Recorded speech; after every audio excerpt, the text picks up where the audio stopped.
कभी ऐसा महसूस हुआ है कि जो कुछ भी हम अपने आसपास देख रहे हैं, सुन रहे हैं, महसूस कर रहे हैं, क्या वो सच में असली है या कहीं ये सब एक बहुत बड़ा सपना तो नहीं? आज हम उसी दार्शनिक के विचारों में गहराई से उतरेंगे, जिसने इस सवाल को बहुत गंभीरता से लिया और एक ऐसा जवाब दिया जिसने दुनिया को हमेशा के लिए बदल दिया। अच्छा, चलिए एक पहेली से शुरू करते हैं। हॉलीवुड की जबरदस्त हिट फिल्म द मैट्रिक्स और आज के दौर की कटिंग एज ब्रेन साइंस, इन दोनों में क्या कॉमन हो सकता है? जवाब आपको शायद थोड़ा हैरान कर दे। इन दोनों का कनेक्शन जुड़ता है आज से 400 साल पहले के एक फिलोसफर से, जिनका नाम था रेने देकार्त। हाँ, सही सुना।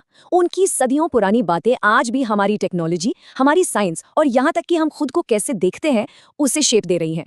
तो हमारा पहला सवाल यही है, क्या रेने देकार्त को द मैट्रिक्स का ग्रैंडफादर कहा जा सकता है? चलिए इस कमाल के कनेक्शन को थोड़ा और समझते हैं। देकार्त ने एक थॉट एक्सपेरिमेंट किया। उन्होंने कल्पना की कि अगर कोई बहुत ही शक्तिशाली दुष्ट दानव हो जो हमारे सारे सेंसेस को कंट्रोल कर रहा हो, तो मतलब वो हमें एक ऐसी नकली दुनिया का एहसास करा रहा हो जो असल में है ही नहीं। अब जरा सोचिए, ये आइडिया द मैट्रिक्स फिल्म के एआई से कितना मिलता जुलता है, जो इंसानों के लिए एक पूरी सिमुलेटेड रियलिटी बनाता है। लेकिन कहानी में एक बड़ा ट्विस्ट है। जहां एक तरफ देकार्त के विचार इतने भविष्यवादी लगते हैं, वहीं कई आधुनिक न्यूरोसाइंटिस्ट्स का मानना है कि देकार्त ने एक बहुत बड़ी गलती की, एक ऐसी गलती जिसका असर आज तक हमारी मेडिकल साइंस पर पड़ रहा है। तो एक ही इंसान विजनरी और गलत दोनों कैसे हो सकता है? उनकी विरासत थोड़ी जटिल है। इसी पहेली को सुलझाने के लिए हमें उनके मूल विचारों को समझना होगा और उनके साथ निश्चितता यानी सर्टेनिटी की खोज पर निकलना होगा। तो देकार्त का सबसे बड़ा सवाल था, इस दुनिया में ऐसा क्या है जिसके बारे में हम 100% सर्टन हो सकते हैं, मतलब जिस पर कोई शक ही न किया जा सके। और सच को खोजने के लिए उन्होंने एक बहुत ही रैडिकल तरीका अपनाया, हर चीज पर शक करना। इस तरीके को कहते हैं मेथोडिक डाउट या विधिबद्ध संदेह। उनका सीधा सा नियम था, अगर किसी भी विश्वास पर जरा सा भी शक किया जा सकता है तो उसे तब तक के लिए झूठा मान लो जब तक कि वो खुद को साबित न कर दे। और इस शक की कसौटी पर उन्होंने सब कुछ कसा। हमारी अपनी इंद्रियां, वो तो धोखा देती हैं, जैसे पानी में सीधी पेंसिल भी मुड़ी हुई दिखती है। क्या हम जागे हुए हैं? अरे हम ये कैसे साबित कर सकते हैं कि ये सब एक सपना नहीं है? यहाँ तक कि उन्होंने पूरी दुनिया के अस्तित्व पर ही सवाल उठा दिया। उन्होंने इसे समझाने के लिए एक बहुत ही बढ़िया उदाहरण दिया, सेब की टोकरी का।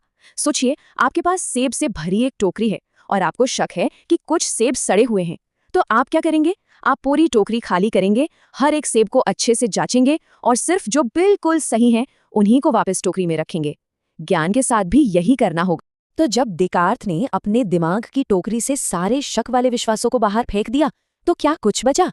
हाँ, एक चीज, एक ऐसी सच्चाई जिसे कोई दुष्ट दानव भी उनसे नहीं छीन सकता था। और वो सच्चाई थी कॉजिटो अर्गो सम, यानी मैं सोचता हूं इसलिए मैं हूं। भले ही मैं हर चीज पर शक कर रहा हूं, लेकिन ये शक करने का काम तो मैं ही कर रहा हूं ना। मेरे सोचने का ये एक्ट ही मेरे होने का सबसे बड़ा और अटूट सबूत है। और इसी एक सच की बुनियाद पर देकार्त ने कहा कि हमारा असली अस्तित्व एक रेस कॉजिटांस है, मतलब एक सोचने वाली चीज। हमारा मन, हमारी आत्मा, हमारी चेतना, यही हमारी असली पहचान है। अब जब उन्हें अपनी नींव का पत्थर मिल गया, तो देकार्त ने इसी एक सच से पूरी हकीकत की इमारत खड़ी करनी शुरू कर दी। और वो इस नतीजे पर पहुंचे कि ये पूरी दुनिया असल में दो बिल्कुल अलग अलग तरह की चीजों से बनी है। और यहीं से जन्म हुआ उनके सबसे प्रसिद्ध और सबसे विवादास्पद आइडिया का, कार्तीय द्वैतवाद या कार्टीजियन डुअलिज्म। एक तरफ है रेस कोजिटांस, हमारा मन जो सोचता है, महसूस करता है, लेकिन नॉन फिजिकल है। और दूसरी तरफ है रेस एक्सटेंसा, हमारा शरीर और ये पूरी भौतिक दुनिया जो बस एक जटिल मशीन की तरह है और फिजिक्स के नियमों पर चलती है। इसे साबित करने के लिए उन्होंने मोम का एक बड़ा दिलचस्प तर्क दिया। सोचिए, मोमबत्ती का मोम जब वो ठोस होता है तो उसकी गंध, उसका आकार, उसकी कठोरता अलग होती है। जब उसे पिघला दें तो ये सब बदल जाता है। हमारी इंद्रियां तो कंफ्यूज हो जाएंगी, लेकिन हमारा मन जानता है कि ये अब भी वही मोम है। मतलब चीजों की असली हकीकत को समझने के लिए हमारा तर्क हमारी इंद्रियों से ज्यादा भरोसेमंद है। तो चलिए अब वापस आज की दुनिया में आते हैं और देखते हैं कि देकार्त के इन 400 साल पुराने विचारों का आज हम पर क्या असर पड़ रहा है। उनकी विरासत के कई पहलू हैं। एक तरफ उनका सिमुलेशन वाला आइडिया आज वर्चुअल रियलिटी और एआई की दुनिया को प्रेरणा दे रहा है। दूसरी तरफ उनके मन और शरीर को अलग करने वाले विचार को आज देकार्त की त्रुटि कहा जाता है। उनका व्यक्तिवाद पर जोर आज भी हमें प्रभावित करता है। और उनके मशीन वाले दृष्टिकोण ने आधुनिक चिकित्सा की नींव रखी। देखिए, शरीर को एक मशीन की तरह देखने से डॉक्टरों को उसे ठीक करने, उसकी मरम्मत करने में मदद मिली, लेकिन यही देकार्त की त्रुटि भी है। आज न्यूरोसाइंस हमें बताती है कि मन और शरीर अलग अलग नहीं हैं। हमारी भावनाएं, हमारा पेट, हमारा पूरा शरीर, ये सब हमारे सोचने और तर्क करने के तरीकों को गहराई से प्रभावित करते हैं।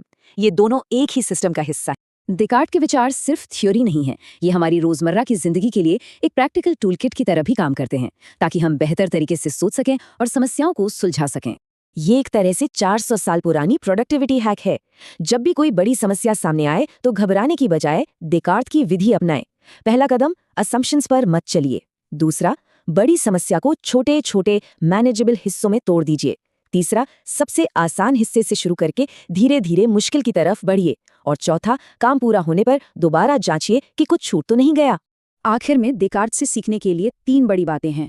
पहली, बौद्धिक स्वतंत्रता, हमेशा अपने लिए सोचें और सुनी सुनाई बातों पर सवाल उठाएं। दूसरी, अनुभव से सीखें, सिर्फ किताबों से नहीं बल्कि दुनिया की किताब पढ़कर। और तीसरी, हमारी असली पहचान हमारे विचारों और चेतना में है, हमारी भौतिक चीजों में नहीं। तो डेकार्ट हमें सिर्फ कुछ सिद्धांत नहीं देते, बल्कि एक तरह का चैलेंज देते हैं। सवाल करो, साफ साफ सोचो और दुनिया के बारे में अपनी समझ खुद बनाओ। तो ये सवाल सबके लिए है। अगर हमें अपनी सेब की टोकरी खाली करनी पड़े तो वो पहला विश्वास कौन सा होगा जिसे हम सब जांचेंगे?